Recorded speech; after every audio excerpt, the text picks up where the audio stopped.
Donc, théorème d'Euclide. Alors, le théorème d'Euclide, il est facile. C'est une phrase. Il vous dit qu'il existe une infinité de nombres premiers. D'accord? Vous avez une infinité de nombres premiers. Et, a priori, il faut le démontrer ça. Parce qu'il n'y a rien qui nous dit que, tiens, au bout d'un moment, il n'y a plus de nombres premiers. Donc, comment on va faire pour faire cette démonstration? On va le faire exactement à la manière d'Euclide. En fait, on va faire ce qu'on appelle un raisonnement par l'absurde. On va supposer que l'ensemble des nombres premiers, il est fini. D'accord? Donc, je vais l'écrire ici. Donc, c'est archi classique comme démonstration, il faut savoir la faire. Ok? Donc, supposons que, comment je vais écrire ça? Que P1, P2 jusqu'à PK, pour un certain entier K, hein, d'accord? Soit, on fait pas des suites ici, pas vraiment. Donc P1, P2 jusqu'à PK, soit la liste des nombres premiers.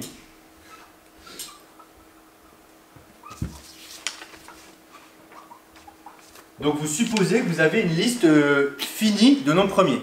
D'accord? Si vous supposez qu'elle est finie cette liste, on va regarder un nouveau nombre qu'on va appeler grand N. Je vais donc dire soit grand N égale P1 fois P2 fois, pardon, je vais mettre des pointillés ici, fois PK. P4, PK, plus 1. D'accord? Donc en fait, regardez le nombre qu'on a créé, il est un peu bizarre. On a créé le premier nombre premier, fois le deuxième, fois le troisième, fois jusqu'à celui qu'on estime être le dernier. Alors il peut en avoir plein. Hein. K, ça peut être par exemple, je sais pas moi, 1 million. C'est-à-dire que là, vous avez P1, P2, vous avez 1 million de nombres premiers. Et vous les multipliez tous, et vous ajoutez 1. Ça va? Ouais? Vas-y, fais-vous. C'est quelle période Euclide? On verra ça après. Sinon, tu peux regarder rapidement après. On regardera ça après. Justement, je voulais en parler après. Donc, PK, plus loin, plus 1. Ok? Donc ça, c'est le nombre que je crée. Donc, vous avez deux possibilités. D'où... En fait, oui, ça pourrait être une suite, mais là, c'est pas ce qui nous intéresse. Parce qu'il ne faut vraiment pas penser suite maintenant. On en parlera après pour la suite. Donc là, ici, je multiplie tous mes nombres, j'ajoute 1. Posez les stylos, vous n'avez pas besoin d'écrire pour l'instant. Vous multipliez tous les nombres, vous ajoutez 1. Et là, maintenant, c'est important de suivre. Donc maintenant, la possibilité que vous avez, soit le nombre que vous avez trouvé, il est premier. Bah, dans ce cas-là, il y a une contradiction parce que vous avez créé un nombre premier qui est plus grand que le dernier. D'accord? Là, ils sont triés dans l'ordre. Vous pouvez imaginer qu'ils sont triés dans l'ordre. Donc le nombre que vous créez là, vous êtes d'accord avec moi qu'il est plus grand que le dernier. Donc si le nombre que vous trouvez là, il est premier, alors c'est contradictoire. Ça va? Donc c'est ce que je vais écrire ici. D'où, si n est premier, alors n est strictement supérieur à pk, qui est le dernier nombre premier le plus grand, d'accord? C'est trié dans l'ordre. N est plus grand que pk strictement, c'est absurde. Donc j'écris absurde. Maintenant, c'est quoi la possibilité? Bah, soit n n'est pas premier. Donc si n n'est pas premier, ça veut dire quoi? Ça veut dire qu'il y a un nombre dans la liste qui est là, qui divise n. On est d'accord? On a un nombre dans cette liste-là, qui divise n, parce qu'il n'est pas premier, et moi, ma liste de nombres premiers, elle est ici. D'accord? D'où, donc si n n'est pas premier, d'où il existe PI, donc c'est un nombre premier qui est là-dedans, tel que PI divise n. Ça va? Oui. Mais si PI divise n, ça veut dire que PI divise P1 fois P2 fois, il y a PI là-dedans, fois PK plus 1. Donc vous êtes d'accord avec moi que PI divise le bloc qui est là parce qu'il apparaît là-dedans? Ouais. PI divise le truc qui est là, on est d'accord? PI il est là-dedans. Et donc si PI divise le morceau qui est là et que PI divise tout ça, bah PI doit forcément diviser qui? 1. Je rappelle que si votre nombre qui est là divise une somme et que vous savez que ce PI-là divise ça, il doit diviser aussi 1. Essayez de l'écrire, vous verrez que c'est normal, c'est le théorème de Gauss en fait qui se cache derrière. Et donc là, ça c'est absurde. Pourquoi c'est absurde? Bah parce que c'est quoi un nombre premier qui divise 1? C'est 1 et 1 c'est pas premier. Donc là, vous venez de démontrer par l'absurde qu'il existe une infinité de nombres premiers.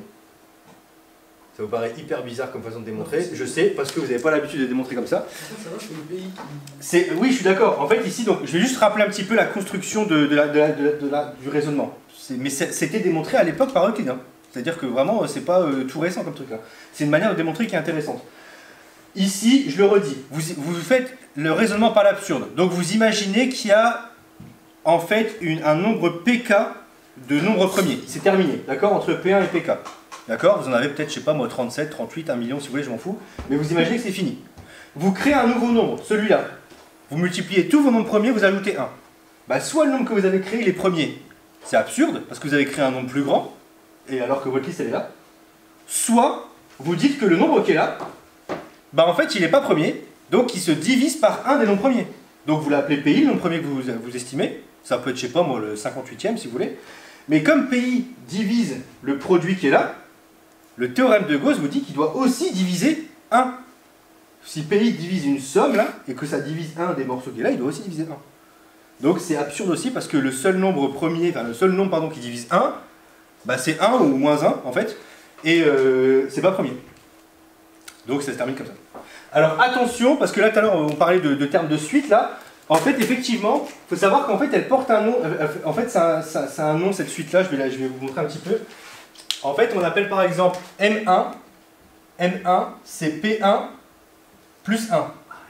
C'est quoi le premier nombre premier? C'est 2. Plus 1, ça fait 3. M2, c'est P1 fois P2 plus 1. Ça fait quoi? 2 fois 3 plus 1, ça fait 7. Le 5. On oublie les 5. M2, je m'arrête au deuxième. M1, je m'arrête au premier. M2, je m'arrête au deuxième. M3, je m'arrête au troisième. Donc ça va faire 2 fois 3 fois 5 plus 1, ça fait combien? 6 fois 5, ça fait 30. 31. M4. Il y a un problème dans la deuxième ligne. Ah bon? Ça fait 3 fois 7, ça fait 210. La deuxième ligne, M2, c'est 2 fois 3 plus 1 égale. C'est ce que j'ai écrit. Donc ici ça va faire 2 fois 3 fois 5 fois 7 plus 1, ça fait 211. Ouais, peut-être. Alors, vous remarquez pas un truc avec ces nombres-là? Ils sont premiers. Ils sont premiers, ouais. Ils sont premiers. Oui. Bah non. Ça veut pas dire qu'à chaque fois, tous les MK là, Je crois qu'il y a un truc dans le cours, c'est M6. quels que soient les K, ça veut pas dire que ça sera premier. Parce qu'effectivement, dans le cours, il y a une remarque importante, c'est si vous calculez M6, ça fait combien M6? Ça fait 3... Fois 3 fois 5 fois 7 fois 11 fois Ouais, mais c'est quoi le... 30 031. 30 031, c'est ça? Oui, c'est égal à 59 fois 509. Exactement. 59 fois 509? Ouais. Oui, 509. Attends, quoi fois quoi? 59 fois 509. Ouais, non, mais ça c'est la division, ça fait Ouais. 30 031. Voilà. Donc ça donne ça. Ouais. Oui, ok, j'ai un c'est bon. Et donc vous voyez bien que du coup c'est pas premier. Parce que vous avez trouvé deux diviseurs qui sont là, de toute façon, qui sont ni un ni lui-même. Donc attention, le nombre qu'on crée ici, là, c'est pas nécessairement un nombre premier. Et à l'heure actuelle, on sait toujours pas si cette liste-là, elle a une infinité de nombres premiers ou pas. On le sait toujours pas. Sur les nombres premiers, il y a plein de trucs qu'on sait pas. On n'a pas été très loin. Bah, en fait, on a fait... Ah bah oui, heureusement. Mais là, je suis presque sûr que si vous avez dit, montrez-moi que la suite MK c'est premier ou je sais pas quoi, le réflexe que vous allez avoir, c'est calculer, allez, le premier, le deuxième, le troisième, le quatrième, le cinquième, après vous allez dire, ah c'est bon, voilà. Bah le sixième, ça marche pas. Alors par récurrence, chaud. Et est-ce que le 7ème marche? Hein? Est-ce que le 7ème marche?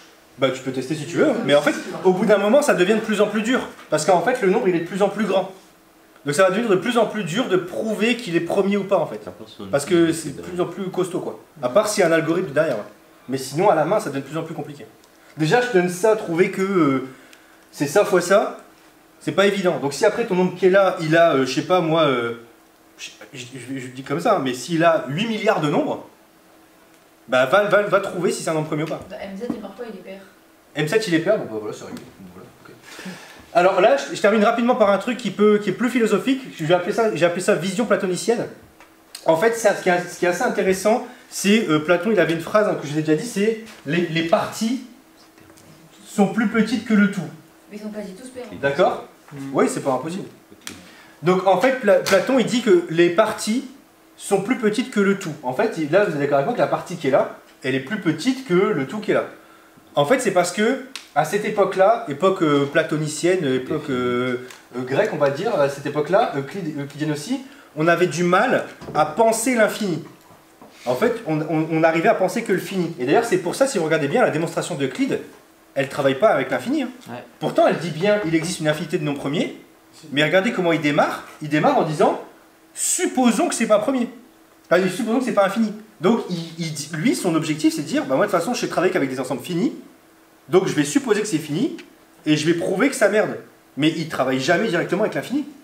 En fait, il triche. Il va directement sur une version bornée de son problème, et il dit, ouais, bah, en fait, il y en a qui sortent de ma borne. Donc, comme c'est plus borné, entre guillemets, bah, il dit, bah, par l'absurde, c'est un raisonnement par l'absurde, bah, du coup, il dit que la seule solution, c'est bah, que ce soit infini.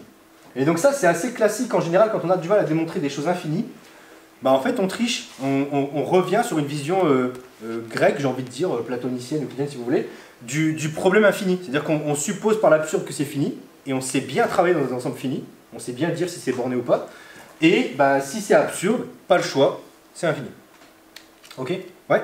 Mais du coup, il a créé un peu l'infini, non? Bah, Comment ça, il a créé l'infini? La vision de l'infini, genre...